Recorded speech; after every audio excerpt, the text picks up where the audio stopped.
ভারত ছেড়ে বাংলাদেশে পাড়ি জমাচ্ছেন অভিনেতা দেব। ভারত ও পাকিস্তানের মধ্যে চলমান যুদ্ধ পরিস্থিতির মধ্যেই আলোচনায় উঠে এসেছেন বলিউড ও টলিউডের জনপ্রিয় অভিনেতা দেব। তিনি ভারত ছেড়ে বাংলাদেশে বসবাসের সিদ্ধান্ত নিয়েছেন।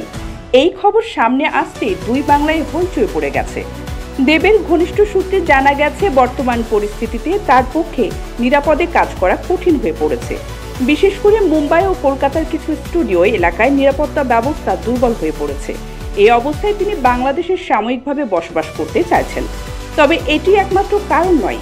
বাংলাদেশের দর্শকদের ভালোবাসা বরাবরই তাকে মুগ্ধ করেছে। অনেকেই বলেন, বাংলাদেশে তার একটি শক্তিশালী ফ্যানবেজ তৈরি হয়েছে। সূত্র জানায়, দেবের একটি ছোট শুটিং প্রজেক্ট বাংলাদেশে হওয়ার কথা ছিল। সেটি আপাতত স্থগিত থাকলেও বাইরে থেকে কাজটি সম্পন্ন করার ইচ্ছে রয়েছে তার। ইতিমধ্যেই ঢাকায় থাকার জন্য বাসা খোঁজার কাজ চলছে এবং ভিসা সংক্রান্ত প্রক্রিয়াও এগিয়ে যাচ্ছে।